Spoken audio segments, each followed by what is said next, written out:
In Step 4, you will be confirming carrier and pallet information.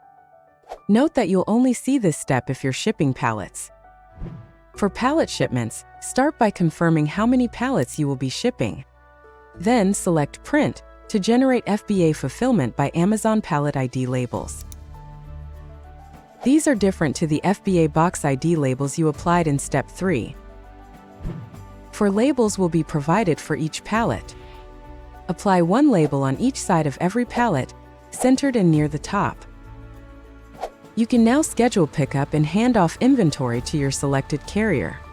In the final step, select Proceed to enter tracking details to enter the Pro Freight bill number provided by your carrier and tracking information. Finish by clicking Save to change your shipment status to Shipped. You've now completed the Send to Amazon workflow.